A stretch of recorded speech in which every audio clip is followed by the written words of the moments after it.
मैं अपना वो खुश नसीब समझता हूँ कि किसी जगह मुझे काम मांगना नहीं पड़ा। स्टेज में मैंने खुद उन्होंने बुलाया तो मैं गया, फिर टीवी वाले खुद वहाँ पे आए थे मेरा प्ले देखने के लिए। लोग हाथ खींचने के बजाय पाँव खींचते रहे ना, तो प्रॉब्लम इसी में आ गई। मुझे इन्होंने इग्नोर किया। दूसरी बात है कि मैं अपने वालिदैन का अकेला था, मेरे वालिद और वालदा मेरे घर में थे, तो जिम्मेदारी भी थी। हाँ, सारी जिम्मेदारी मेरे उस पर थी, तो इस वजह से मैंने ज़्यादा तवज्जो उधर दी नहीं। मतलब मेरा मशहूर हो गया, बस अब काम मिले ना मिले कोई मसला नहीं। 25 साल तक मैंने छोड़ दिया था, नहीं लाइनें ही छोड़ दी 25 साल तक। तो मैंने हमारे फनकारों में अल्लाह का शुक्र है कि बोल देंगे लेकिन आपको आगे बढ़ने नहीं देंगे। लेकिन मैं उस वक्त PTV का आर्टिस्ट हूँ, जो लोग मुझे आम आदमी अब भी जानते हैं, लेकिन वो मुझे उसमें लाने की कोशिश नहीं करते। मैंने ना अब तक शराब पी है, अब तक चाहे मैं छालिया तक मैं नहीं खाता हूँ। मेरी आदत है, ना सिगरेट मैंने पी अभी तक।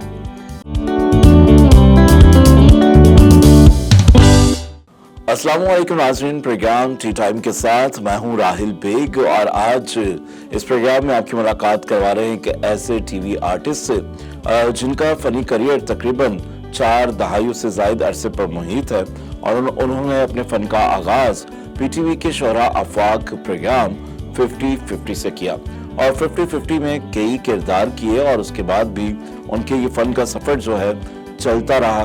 कभी ड्रामों में, कभी स्टेज ड्रामों में, थिएटर के साथ साथ मेमनी जबान के ड्रामों में भी वो अक्सर पेश रहे हैं और अब भी मुख्तलिफ ड्रामों में उनके किरदार नजर आते हैं। किसी न किसी ड्रामे में आपने उनको जरूर देखा होगा और मोइन अख्तर हों, उमर शरीफ हों या ऐसे बेशुमार नाम उनके साथ उन्होंने अपना काम किया है और आज आपकी मुलाकात करवा रहे हैं मारूफ अदाकार हैं रऊफ आलम साहब से। अस्सलाम वालेकुम जी।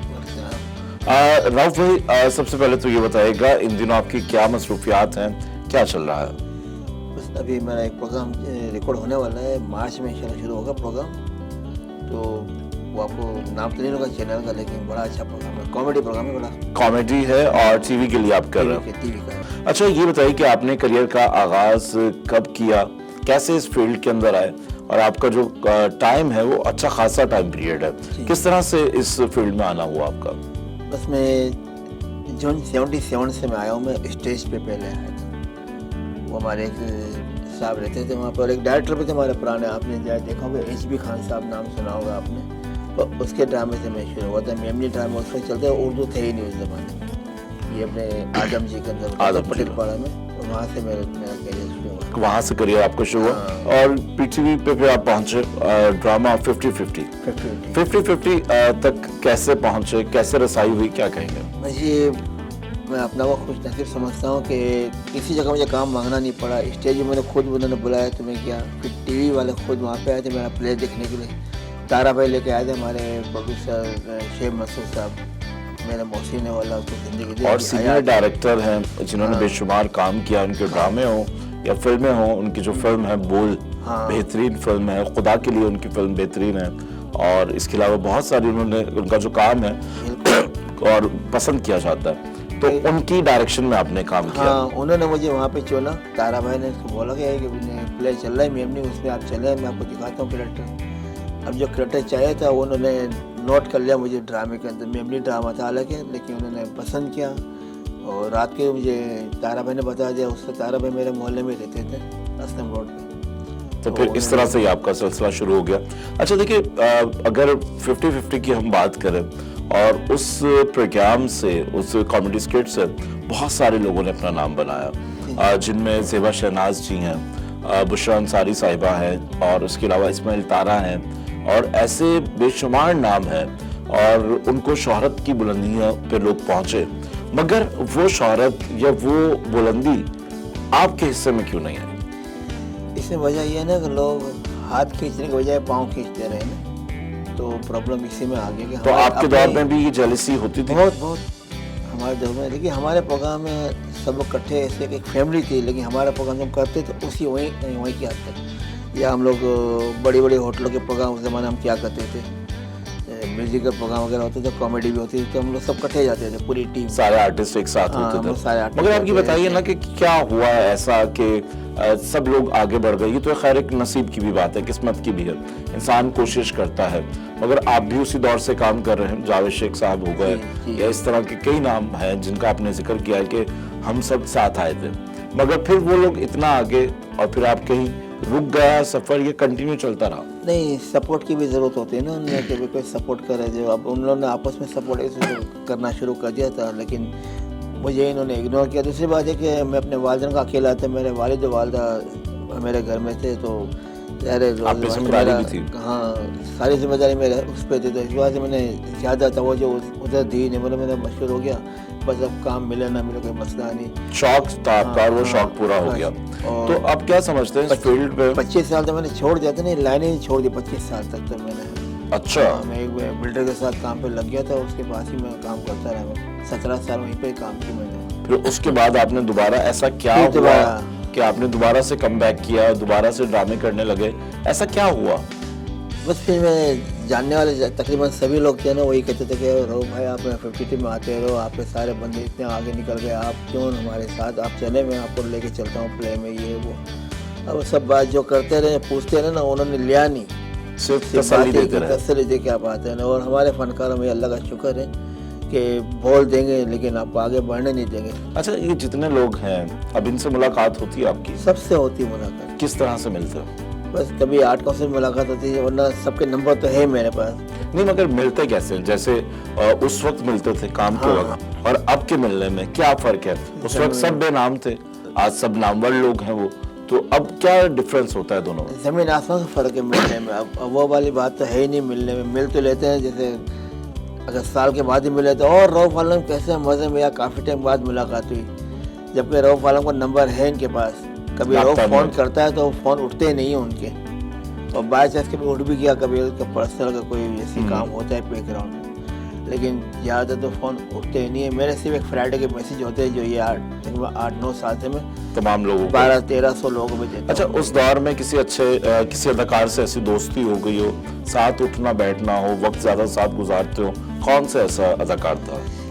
बस सबसे ज़्यादा तो मेरे करीब जो है ना मोइन भाई थे, जिनके घर पे मैं जाया करता था रोज़ाना। वो मुझे बाद में भी वो गाड़ियाँ बिठा के अपने वो टॉक शो में जाते थे, और मैं वहाँ से अपने घर पे आता था। आते थे। अच्छा, कहते हैं कि मोइन अख्तर बड़े इंसान दोस्त तबीयत के मालिक थे, और लोगों को सपोर्ट करना, खासतौर पर जो न्यू टैलेंट होता था उसको भी सपोर्ट करते थे। आपका वक्त दूसरा है उनके साथ, जी, जी। तो उनके साथ गुजरी हुई कुछ बातें शेयर करना।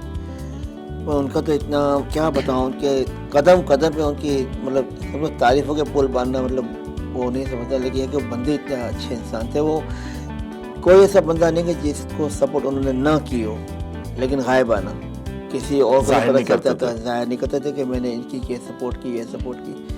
अब कुछ बंदे ऐसे थे जो बताते थे, वरना बहुत से लोग तो बस उन्हीं के पैसे पे अय्याशी करते थे और वो खुश रहते थे, बताते और नहीं थे देखिए वो कि इन भाई की इंसान support कहते हैं है। ना, इंसान के अंदर कोई ना कोई ऐसी खूबी होती है जो उसको दूसरों से मुनफरिद बनाती है, इसी यही कामयाबी का एक राज होता है। तो इस फील्ड को जितना हम खूबसूरत देखते हैं, कलरफुल लाइफ देखते हैं, क्या ये वाकई इतनी कलरफुल है या नहीं? कुछ भी नहीं है, पूरा धोखा है अगर देखा जाए तो। किसी से आप कुछ हासिल नहीं कर पाएंगे। आपके वक्त पर अगर आपसे काम है तो आपसे बड़ा सुपरस्टार कोई नहीं, और आपसे काम नहीं तो आपसे छोटा आदमी कोई नहीं। कोई नहीं है। और यकीनी तौर पर इस तरह के जब रवैये होते हैं तो दिल दुखता भी होगा। बहुत ज़्यादा दुखता है। जिंदगी में कभी कोई ऐसा लम्हा आया जिसने आपको, या ऐसा कोई रवैया जिससे आप बहुत ज्यादा हर्ट हुए हों, बहुत ज्यादा परेशान हुए हों? अपने वालों से मैं ज़्यादा हट हुआ हूँ कि वो लोग अपने खुद के चैनल बना लिए, खुद के प्रोग्राम कर रहे हैं, टीवी पे भी कर रहे हैं, लेकिन उन्होंने मुझे इग्नोर किया। कभी और याद नहीं किया? हाँ, ऐसे लोगों को लेकर आते हैं जिनको लोग जानते हैं लेकिन बहुत कम जानते हैं। लेकिन मैं उस वक्त पीटीवी का आर्टिस्ट हूँ, जो लोग मुझे आम आदमी अब भी जानते हैं, लेकिन वो मुझे उसमें लाने की कोशिश नहीं करते। अच्छा, ये बताइए कि आज के दौर में आर्टिस्ट की वैल्यू है, फनकार की वैल्यू है, या उसकी शोहरत की वैल्यू है? इन दोनों का अगर मवाजना किया जाए तो कौन आगे है, शोहरत आगे है या फनकार? सिर्फ शोहरत, फनकार की कोई वैल्यू नहीं। अगर शोहरत है, उसकी है, इज्जत है उनकी, तो 4 आदमी और भी आपको फ़ोन करेंगे, बात करेंगे, सलाम करेंगे, दूर से आवाज़ मारेंगे। अगर आपकी शोहरत नहीं है तो आप भले जितने पर सीनियर फनकार हो, आपको बैठने की सीट तक नहीं आपको देंगे वो लोग, बैठे रहेंगे वो लोग, लेकिन वो ये नहीं कि वो चलो respect नहीं सीनियर आया तो चलो मैं इनको सीट दे दूँ। ये हमारे जूनियर में वो चीज़ें नहीं है। नहीं है। नहीं। अच्छा, जिस वक्त आप सीख रहे थे तो आप अपने सीनियर्स का रिस्पेक्ट करते थे? अब तक कर रहा हूँ, मरने के बाद भी कर रहा हूँ। और जो हयात है उनसे आप पूछें मेरे बारे में कि मैं उनकी अब तक कितनी रिस्पेक्ट करता हूँ। जैसे अशरफ खान साहब है लाहौर से, मुझे अक्सर फ़ोन करते हैं। वो एक वाहिद शख्स है जिससे मेरी बात होती मुसलसल होती है। हाँ, बाकी कोई भी नहीं। जैसे बाकी अगर हम बात करें जिन्होंने 50-50 में आपके साथ काम किया, किसी से कोई राब्ता नहीं है? राब्ता है, अगर मैं कर रहा हूँ मतलब तो आप करें, उनकी तरफ से नहीं? उनकी तरफ से कोई नहीं। तो कभी आपने उनसे कहा कि आप लोग इतना काम कर रहे हैं तो कोई काम मेरे लिए भी होना चाहिए, आप मेरी नजर में आपके लिए कोई कैरेक्टर है या नहीं है? कभी कोई बात हुई इसमें? वो जिससे बात भी करो तो वो एक ही लफ्ज़ होता है कि आपको क्या पता कितनी मुश्किलों से मतलब मेरा काम हो रहा है। अच्छा। जबकि सबसे अच्छा काम उनका हो रहा होता है, लेकिन वो हमें ये बताया जाता है कि ताकि हम वहाँ तक नहीं पहुँचे। बोले अब तो क्या, आप तो end हो रहा है। जेलसी किस तरह की होती है इस फील्ड में? बज़ाहिर तो सब इतने अच्छे से मिलते हैं, बहुत ज्यादा पोलाइट होते हैं, डाउन टू अर्थ, हंसते मुस्कुराते चेहरे, तो क्या ये वाकई इतने हंसते चेहरे होते हैं? वो सिर्फ हंसते ही चेहरे हैं, कुछ भी नहीं है। अगर हम दो अगर खड़े हुए ना, अगर वो भी मशहूर है, मैं ही मशहूर हूँ, अगर वो किसी ने आके को उनको नहीं पहचाना और आके डायरेक्ट हाथ मुझसे मिलाना, तब भी उनको जेलिस हो जानी। अच्छा। तो मैं भी तो मशहूर हूँ, या तो इससे कैसे हाथ मिला लिया। बिल्कुल जी। और आज गुफ्तगू हो रही है रऊफ आलम से, और जिन्होंने अपने करियर का आगाज पाकिस्तान टेलीविजन से किया। 40 साल से ज्यादा का अरसा है, और 50-50 वो प्रोग्राम जिसे कौन नहीं जानता, और उसी ड्रामे में उस प्रोग्राम में कई कैरेक्टर्स इन्होंने किए हैं। और इसी हालत से आज गुफ्तगू भी कर रहे हैं कि कौन से ऐसे वो नाम हैं जो अब बहुत कामयाब हो गए हैं, कि अब भी उनसे राब्ते हैं या नहीं है, और इन दिनों इनकी क्या मसरूफियात है, इस पर भी बात करेंगे। मगर वक्त हुआ है ब्रेक का। ब्रेक के बाद दोबारा से कंटिन्यू करेंगे। देखते रहिए प्रोग्राम टी टाइम, और ये प्रोग्राम आप देखते हैं वॉइस ऑफ साउथ एशिया पर। वेलकम बैक नाज़रीन, और आप देख रहे हैं प्रोग्राम टी टाइम। मैं हूं राहिल बेग, और आज मुलाकात हो रही है रऊफ आलम से। तो आइए गुफ्तगू के सिलसिले को बढ़ाते हैं। तो रऊफ भाई, बात हो रही थी 50-50 माजिद जहांगीर की, और उनकी जो वजह शहरत है वो 50-50 है, और आखिर आयाम उनके बेहतर अच्छे नहीं थे। ऐसे बहुत सारे आर्टिस्टों का आखिर में ये चीजें हो जाती हैं। इसकी बड़ी वजह क्या समझते हैं, और माजिद जहांगीर टीम को पसंद क्यों नहीं थे? क्या वजह थी? माजिद भाई का एक तो नेचर ऐसा था ना कि वो फटते। गुस्सा 2-2 मिनट में इनको गुस्सा बहुत आता था। हकीकत बात तो ये है कि, और दूसरा ये कि वो कहते थे जो मैं लिख के लाया हूँ वही करना है, यानी वो उसके ऊपर जो है ना मुमारी हो जाती है। इन लोग के आपस में हमारे बनका के, हालांकि तारा भाई भी लिखते थे, मैं भी, ज़ेबा भाई ना, ये अशरफ खान, हम लोग सब बैठ के हसन इसके चौराहे पे तो हम लोग बैठ के लिखते थे पहले, जब वो नीम सन लगा हुआ था बड़ा वाला उधर ही। लेकिन जब से इन्होंने अपना लिखना अलग से शुरू किया ना, कवाले का प्रोग्राम ये वो सारे, पर वहाँ से ये इन लोग को मतलब लड़ाई झगड़े चलना शुरू हो ही चुके थे। फिर वो ये हो गया कि टीम बाजी भी हो गई इसके अंदर, कि आधी टीम तारा भाई की तरफ तो आधी माजिद भाई की तरफ। अच्छा, मैं न्यूट्रल था, मैं दोनों तरफ होता था। दोनों तरफ होते थे। अच्छा, यही टीम जब अमेरिका गई और आपने कहा कि आपको नहीं लेकर गए, क्या वजह हुई? तो पहले आपसे क्या कहा गया कि आप अमेरिका जाएंगे? नहीं, मेरा तो बिल्कुल रेडी, सब तैयारी थी। बोले कि सब लोग जैसे डॉक्यूमेंट्स वगैरह भी आ चुके थे, मेरे भी डॉक्यूमेंट्स वगैरह को मैंने पूछा तो बोला हाँ बस तुम्हारे भी आने वाले। अब ये नहीं पता उन्होंने सिरे से मुझे काट दिया। अच्छा। हाँ। और बताया भी नहीं? और बताया भी नहीं। तो मैंने एयरपोर्ट जब वहाँ पे पहुँचे हम लोग, तो मैंने बोला शायद वहाँ डॉक्यूमेंट्स आएंगे, लेकिन जब पता चला कि वो तो वहाँ तो मैं खाली इनको छोड़ने आया हूँ, मैं इन लोग को, इतना बड़ा नहीं इसमें। अच्छा जी, देखिए कि उस वक्त आपका दिल तो दुखा होगा बहुत ज्यादा। जाहिर सी बात है कि अगर आपने एक चीज प्लान की हुई है, टीम जा रही है, मैं जा रहा हूँ, और आप एयरपोर्ट से वापस आ रहे हो, और तब तक आपको किसी ने बताया ही नहीं? तब तक नहीं बताया, बस वहाँ पे बोला चलो सी यू, इंशाल्लाह फिर वापसी मिलते हैं। अच्छा जी। तो इसके बाद तो कहानी खत्म हो गई। तो आपने कितने किरदार किए होंगे 50-50 में? तकरीबन 400 से ऊपर किए। 400 से ऊपर किरदार। सबसे मकबूल किरदार आपका कौन सा था? सबसे क्लिक ये वाला मेरा, और मेरे सांवरिया बांसी बजाया जाए, ये क्लिक हुआ, और एक रोते छम छम ने। अच्छा, रोते छम भाई का जो आइटम था मेरे साथ, तो वो आपने पैरोडी की थी?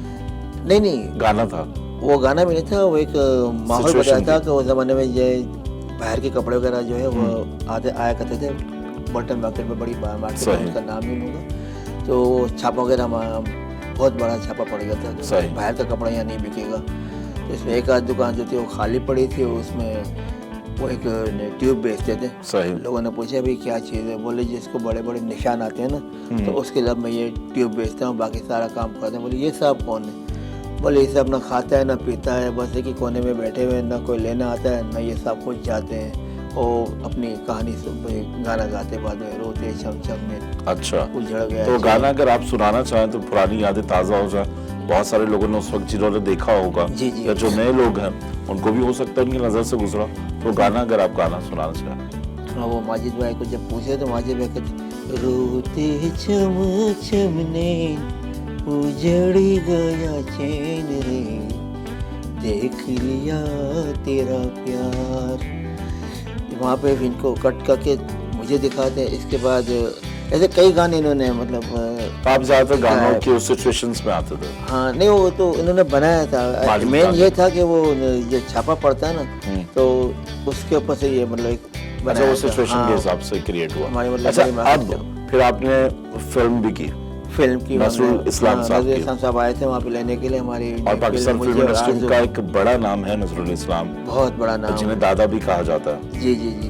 तो किस तरह से आप उन तक पहुंचे, या क्या हुआ? नहीं, वो खुद आए थे, पीटी में प्रोग्राम देख रहे थे। हमारे शेख भाई ने इनको बुलाया था, तो वहाँ प्रोग्राम देख रहे थे। फिर उन्होंने हम दोनों को कास्ट किया, मुझे और आरज़ू को।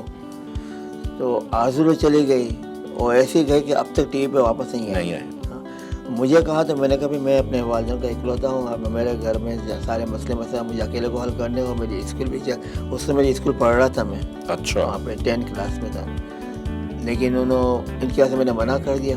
तो नज़रुल साहब ने कहा क्योंकि बोले लाहौर आपको आना पड़ेगा 15 दिन वहाँ रुके, इसके बाद वहाँ से भी बाहर जाएंगे। तो मैंने मना इसलिए कर दिया। फिर वो आपने नहीं की। हाँ, मैं और फिर अच्छा, मुझे ये बताइए कि एक आम घराने से उठकर एक आर्टिस्ट बनना चाहे, उसको क्या क्या मुश्किलात होती हैं, जिसके घर पर की भी जिम्मेदारियाँ हैं, आगे भी अपने आप को भी सरवाइव करना है, अपने अखराजात भी निकालना है, तो वो उसके लिए एक मशहूर आर्टिस्ट बनना कितना मुश्किल होता है। और अगर तो जितने भी कामयाब लोग हैं उनकी कहानी सुने तो वो सब यही कहते हैं कि उनके पास पैसे नहीं थे, कुछ नहीं था, और इसी तरह से वो आहिस्ता आहिस्ता बढ़ गए। और आपके भी हालात ऐसे ही थे तकरीबन, क्योंकि जिम्मेदारी आप पे थी, पेरेंट्स थे, आपके माँ बाप थे, और फिर आगे क्यों नहीं बढ़ पाया? भैया मुश्किलात क्या होती हैं मुश्किलात एक मिडिल क्लास के नॉर्मल घराने से आने वाले लड़के या लड़की को? अब देखिए, तकरीबन लोग तो हमारे फनकार के जरिए मुआवजा यही है, फनकारी। तो वो उसी में टाइम देते हैं, तो उनके लिए इनको जरा मौका मिल जाता है आगे। अच्छा, मैं इतना टाइम दे नहीं पाता कि मुझे ज़्यादा टेंशन नहीं होती घर के करना है कुछ, तो मैंने जॉब कर ली कहीं पे भी। जैसे मैं आमिर लियाकत साहब के पास आखिरी में जॉब मैंने उनके पास की 7.5 साल, तो उनके ज़रिए मेरा अच्छा चल रहा था। उसके पहले मतलब मेरे प्रोग्राम्स वगैरह जो में होते थे, तो मैं एक बहुत बड़ी पार्टी के पास जब 25 साल मैंने छोड़ दिया था ना काम, तो मेरा उसमें अगर ये 25 साल ज़ाया नहीं करता तो आज मैं भी टॉप तो अफसोस होता है आपको? अब अफसोस होता है मुझे कि वो 25 साल मैंने ज़ाया भी कर दिए मैंने। उस वक्त मेरे ख्याल से वो आपको अच्छा लग रहा होगा कि यहाँ पे फिक्स अमाउंट आ रहा है, पैसे आ रहे हैं। हाँ, बस मैं घर चलाने के चक्कर में जो है मैं इसमें पीछे रह गया थोड़ा सा। मुझे और सोचना ज़रूरी था मेरे कि मेरे वालिदैन मेरी हयाती में मेरे हाथों में बाकायदा सर रखे इनका इंतकाल हुआ है। अच्छा, तो अब आपके माशाल्लाह कितने बच्चे हैं? मेरा एक बेटा है एक माशाल्लाह। बेटा है। हाँ, तो उसको शौक है इस फील्ड में आने का? उसको शौक है और उनको ऑफ़र भी हुई थी, लेकिन मैंने इसको सख्ती से मना कर दिया था। 3 साल पहले मना किया था, तो उसके बाद से उसको आया नहीं। मैंने तो एक बार तो बुला लेंगे, इसके बाद तो कभी बुलाया नहीं गया। फिर तुझे हयात जाना ही पड़ेगा हर जगह पे। कभी तो आर्ट काउंसिल में बैठा हुआ मिलेगा, कभी तो किसी स्टूडियो में बैठा। लेकिन इतने आसानी से काम देने वाला कोई नहीं है यहाँ पे। आपने इतना अरसा गुजारा, इतने बड़े बड़े नामों के साथ गुजारा, फिर आपने अपने बेटे को क्यों मना किया कि जिस काम से आप खुद भी मुंसलिक रहे हैं और अब तक मुंसलिक हैं? क्या वजह बनी कि आपने उसको फौरी तौर पे मना कर दिया? देखो, उस वक्त का माहौल कुछ और था मेरे दौर का, और उस ज़माने से अब आज मैं कर भी रहा हूँ काम, स्टेज वगैरह भी करता हूँ, टीवी करता हूँ, तो मुझे पैसे मिल जाते हैं, मेरे पैसे रोकते नहीं सीनियर के हवाले से। अब ये है नया, अगर ये भी जाएगा भी तो इनको किसी और लाइन में डाल देंगे वो लोग, प्रॉपर काम भी नहीं देंगे, और कोई ना कोई किसी चक्कर में मेरा बेटा पड़ जाएगा। तो उसकी आज के दौर की ना गारंटी नहीं है इस चीज़ के लिए। अच्छा। हाँ। अच्छा, अक्सर लोग डरते हैं कि जैसे शोबिस का माहौल अच्छा नहीं है और पहले बड़ी तरह तरह की बातें होती थी, इन चीज़ों में कितनी सदाकत है? नहीं, शोबिस का माहौल बिल्कुल सही है, कोई गंदा नहीं। इंसान के अपने ऊपर होता है ना। अब मैंने इस शोबिस में आया, इसके बाद भी क्या, इससे पहले से मैंने ना अब तक शराब पी है, अब तक मैं छालिया तक मैं नहीं खाता हूँ। मैं मेरी आदत है ना, सिगरेट मैंने पी अभी तक। तो मैं भी तो उस लाइन में रहकर आया हूँ। मैंने तो किसी चीज़ को अच्छा, मैंने बिल्कुल, अपनाया ये इंसान के अपने ऊपर होता है कि वो हाँ। किस तरह से रहेगा। और कुछ लोग इस एंटरटेनमेंट में नहीं भी होते शोबिस में, अब भी वो ऐसे बुरे बुरे काम कर रहे होते हैं कि तो शोबिस के लोग भी नहीं करते। तो माहौल कोई सा भी हो, जगह कोई सी भी हो, ये इंसान के अपने ऊपर डिपेंड करता है कि उसको अपनी जिंदगी को किस तरह से लेकर चलना है। मगर ये जो हमें खूबसूरत रंगीन दुनिया नजर आती है, इसमें कहीं ना कहीं मुझे लगता है कि संगीनी है। यहाँ पर जो दिल हैं पल पल टूटते हैं, यहाँ पर लोगों में बर्दाश्त शायद कम है बहुत कम। और एक दूसरे का ख्याल कम है, या किसी को सपोर्ट करना हो, या आप समझते हैं कि जो लॉबी सिस्टम होती है उससे जो एक स्ट्रगलर आर्टिस्ट होता है वो कितना मुतासिर होता है?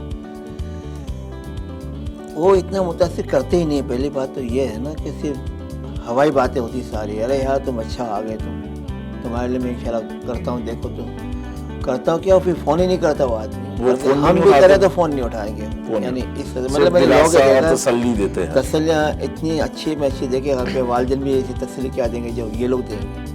बिल्कुल। हाँ, लेकिन उम्मीद जब अगर आपने उससे बांध ली ना तो आपकी ज़िंदगी तबाह होगी। आखिरी ड्रामा कौन सा किया आपने? मैंने आखिरी एकदम ना यूनुस मेमन का ड्रामा स्टेज का था, वो मैंने जो अभी recent में इनका ड्रामा हुआ। बीवी बड़ा अच्छा इनका प्ले था और मैंने सुना काफी कामयाब हुआ है वो ड्रामा। काफ़ी कामयाब हुआ और बहुत अच्छे, पब्लिक भी बड़ी अच्छी इनकी आई थी, फैमिली बड़ी अच्छी थी और इसमें जान थी, एक मतलब एक मैसेज था बाकायदा इस प्रोग्राम में। और अच्छा देखिए, अब अगर स्टेज की बात करें, अगर टीवी पे आप चलें उस तरह से मकबूल नहीं हो सके, स्टेज को देखें तो अभी तो कराची स्टेज बिल्कुल खत्म हो चुका है। तो स्टेज पे अब है कि क्या क्या, कुछ भी नहीं है अब। सिर्फ मैं तो खुले बोलता हूँ, किसी को बुरा लगता है भले लगे, सिवाय ठरकबाजी के अलावा है क्या? ड्रामा होते हैं ठरकबाजी स्क्रिप्ट के? आप समझते हैं कि नहीं है उसमें? नहीं नहीं नहीं नहीं। पहले कितने ज्यादा कराची में थिएटर्स हुआ करते थे, अंबर था, आदमजी था, और उसके अलावा फ्लैट क्लब भी बंद हो गया। ये नापा के अंदर होता नापा रहा, 600 एकड़ हॉल 15 रोड पे था, उसमें होता रहा। काकड़ हॉल था सदर में, उसमें होते रहे। और फ्लैट क्लब इतना होता रहा ना कि सारे हॉल जो है फुल होते रहे। बहरिया ऑडिटोरियम था, बहरिया था, ड्रामे नहीं बहुत होते। ड्रामे बहरिया में होते रहे, अब नहीं है। क्या वजह समझते हैं कि स्टेज ये खत्म खराब है हो? ना, नियत खराब है। बस जो कर रहा है वो उसके अच्छा देखिए, लिए- यही स्टेज अगर हम पंजाब चले जाएं, वहाँ पर स्टेज आबाद है, लोग स्टेज पर आ रहे हैं, देख रहे हैं, हाउसफुल होते हैं, मगर हमारे यहाँ तो कुछ भी नहीं है। पंजाब में तो ये है कि उनके कहने पे आप काम करेंगे तो आप कामयाब है, जो उन्होंने कहना वही आपने करना है। अच्छा, हाँ, वहाँ अगर का आप- आर्टिस्ट खुशहाल है, ये कराची का?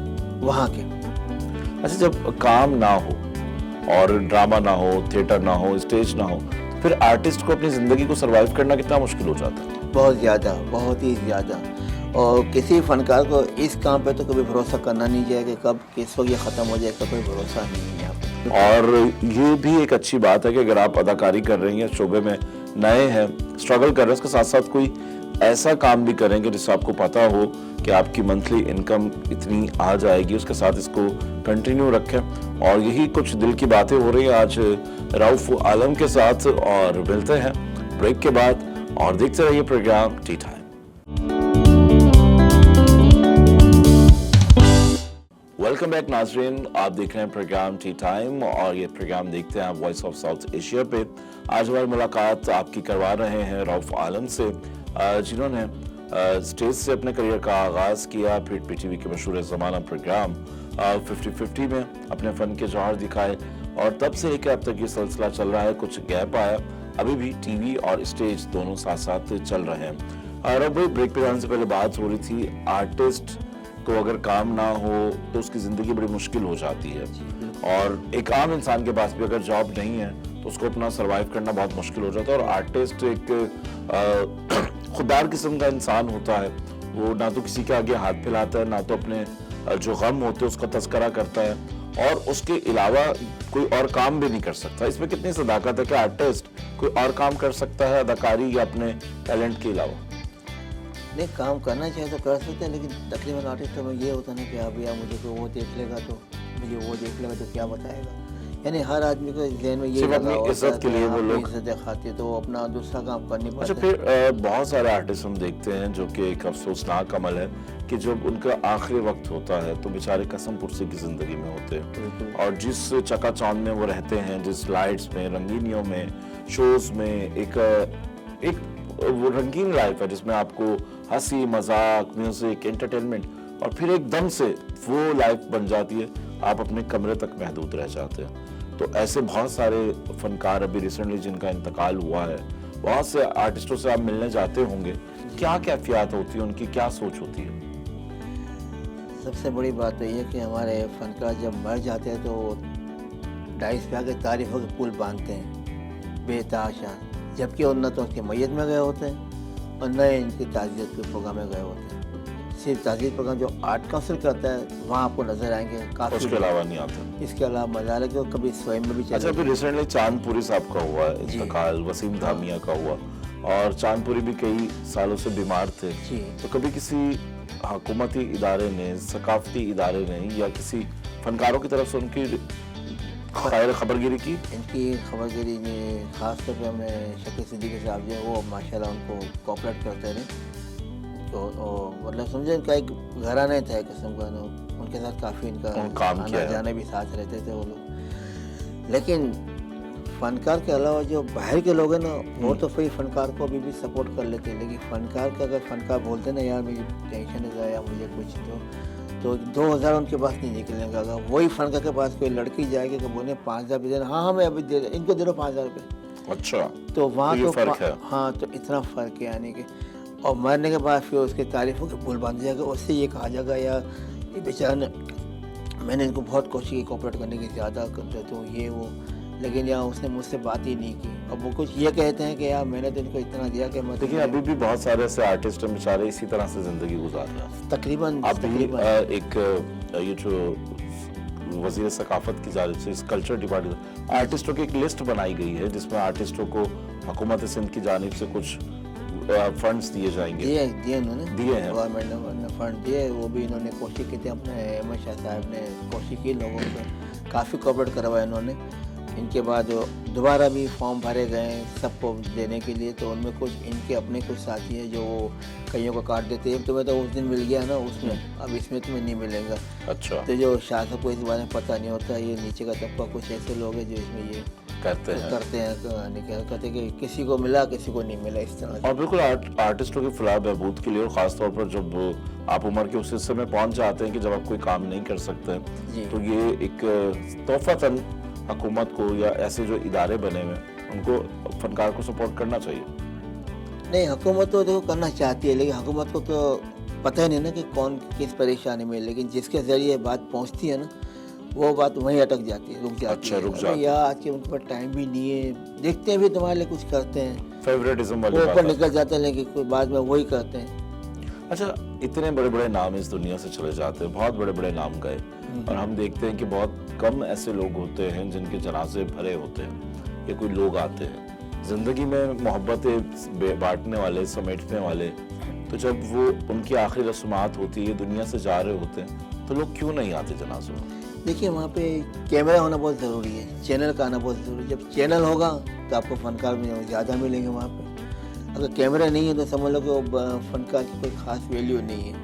वो जानना तो क्या, कॉल भी उसको नहीं जाती, मरने के बाद की फैमिली से पूछा जाए, बहुत से लोग ऐसे कहते हैं ना डाइस पे, इनकी फैमिली को पता है कि मेरा तो इनका रब्ता कंटिन्यू रहता है, जबकि फैमिली से पूछे बोले हराम कभी इनकी कॉल आई तो किसी की, और अब मेरा किसी भी यानी कि जिसका इंतकाल उनकी फैमिली से पूछे आप राब्तों में हैं? तो कि मैं सारे हाँ, सबसे मिलना चाहते हैं वक्तन फवक्तन। हाँ बिल्कुल, जो हयात अभी और जो चले गए उनसे भी अभी तक सुल्तान शेख का भी इंतकाल हुआ है जी चंद माह पहले, और इसी तरह से बहुत सारे लोग चले जाते हैं। तो क्या कहेंगे इस फील्ड के बारे में, क्या कहेंगे जो आपने इतना वक्त दिया, सीखा, कहीं खुशी मिली, कहीं कमी मिली, कौन सी ऐसी बात थी जिसने आपको 25 साल इस फील्ड से दूर रखा, और फिर ऐसी क्या वजह बनी कि कौन सी ऐसी बात बनी कि आप 25 साल के बाद फिर उस फील्ड में आ गए, जिससे कभी आप मायूस होकर या दिल बर्दाश्त होकर गए थे वापस?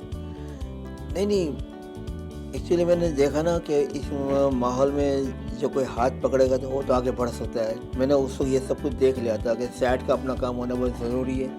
ये उस वक्त मुझे मोइन भाई ने बताया था पहले भी कि रो बेटा ये इस लाइन में कुछ नहीं है, तुमने अपना काम पकड़ लोगे तो ज़्यादा अच्छा है। तो फिर मैंने बिल्डर के साथ में लग गया था, उनके साथ में काम करता रहा तकरीबन 17 साल मैंने काम। ये फील्ड याद नहीं आई? ये फील्ड मैंने जहन में रखा ही नहीं इनको, हत्ता कि मैंने प्ले तक देखने नहीं गया हूँ मैंने। अंबर बना, क्या वजह बनी कि आप दोबारा वापस आए? फिर दोबारा वापस मेरा दिल यही चाहा कि मैं चलो अब लोगों से मिलूँ, मैं देखो से क्या मसला। तो मुझे था नहीं मुझे साहिर लोधी लेकर आया दोबारा अच्छा। अपने प्रोग्राम में। उन्होंने वो लंदन गया हुआ, तो वहाँ से भूषण साड़ी से मेरा नंबर लिया, पाकिस्तान आया और मुझे सबसे पहले उन्होंने बुलाया मुझे दोबारा से उन्होंने अपने प्रोग्राम में साहिर आपको लोधी इंट्रोड्यूस के करा। आए। इसके बाद फिर मुझे आमिर लियाकत साहब ने खुद ने मुझे बुलवाया वहाँ पे इनके पहले प्रोग्राम में। फिर उस प्रोग्राम में उन्होंने मुझे बोला कि रहो भाई आप मेरे साथ कंटिन्यू चलेंगे। फिर उन्होंने एक ऐसा प्रोग्राम रखा सुबह पाकिस्तान, जिनमें माजिद जहांगीर को मैं लेकर आया। उनको सपोर्ट मैंने पूरी करा, मैंने नहीं कि खस्ता हालत है, ये सांसें, तो बोले नहीं ले लो। जब वो सेहतमंद थे, कुछ नहीं था, लेकिन हालत ख़राब थी उनके। खराब थी, कई साल तक बेचारे बीमार भी वो रहे। बाद में ये हमारा कंटिन्यू प्रोग्राम चल रहा था सुबह पाकिस्तान, और इनाम का इनका शुरू हुआ ना, उस दौरान इनको फालिज का अटैक हुआ। अटैक हुआ और फालिज का अटैक हुआ, उसको मेरी बात इसके 1 महीने पहले बंद हो गई थी कि वो सबसे लड़ते बहुत थे ना। अच्छा। आखिर में मुझसे लड़ गए। खबरनाक में भी करते रहे माजिद जहांगीर, बहुत किया हाँ, खबरनाक। लेकिन वो उनको वो इज्जत अच्छा, नहीं दी गई जो इनको देनी चाहिए वहाँ पे। ये अच्छा, इनके साथ इतने नाजायज़ कॉमेडी हुई थी। प्रोग्राम है, आप भी कॉमेडियन रहे हैं, तो लाहौर सेंटर से बनते हैं, कराची से बनते हैं, तो आपने कभी उन कॉमेडी प्रोग्राम से कभी ऑफर आई ये करने की ख्वाहिश का इजहार किया नहीं किया? नहीं, वो तो देखते तो बोलते कि यार इस बार आपको भी लेना है, लेकिन मैंने कभी दोबारा खुद को उनको कॉल ही नहीं की मैंने कि भाई क्या हुआ प्रोग्राम। तो आपको लगता है कि ये सब रवैये झूठे? हाँ, मुझे यकीन हकीकत में किसी पे भी नहीं। अभी आज मुझे कोई फनकार आर्टिस्ट वहाँ पे खड़ा होकर बोलते हैं ना, मुझे आर्ट काउंसिल में, अरे रो भाई मिलना भी यार, मैंने आपके साथ वो एक प्रोग्राम करना है, हराम में ज़रा ही भरोसा करूँ इस बात के। मैंने सबके तजर्बे देख लिए ना। बिल्कुल, आप दुनिया को देख चुके हैं, मैं पूरा देख चुका, मैं पीछे नहीं भागता। ये सारे रंग देख चुके हैं। हाँ, मैं पीछे भागता ही नहीं हूँ इन लोग के। बिल्कुल, ये भी हो सकता है कि हम बैठ कर रेफरेंसेस करें, उस पर खर्चा करें, वही पैसे हम उन जो भी जाने वाले हैं इस दुनिया से, उनकी फैमिली को देकर उनको सपोर्ट कर सकते हैं कुछ वक्त के लिए। तो जिंदगी को हमेशा अच्छे से गुजारें, और अपने लिए जब तक आप खुद अच्छा नहीं सोचेंगे, कोई दूसरा आपके लिए अच्छा नहीं सोच सकता। और यही जिंदगी है, कभी हंसना है, कभी रोना है, हंसते और कभी खुशी और कभी गम, यही जिंदगी का पैगाम है। और कोशिश करें कि अपने चेहरों पर खुशियां बिखेरें, अपने किरदार से, अपनी बातों से लोगों की खुशी की वजह बने, ना कि दुख का बायस बने। और इंशाल्लाह आपसे फिर मुलाकात होगी अगले प्रोग्राम में। तब तक के लिए राहिल बेग को दीजिए इजाजत। देखते रहिए वॉइस ऑफ साउथ एशिया के इसी प्रोग्राम टी टाइम पे आपसे मुलाकात होगी। तब तक के लिए अल्लाह हाफिज।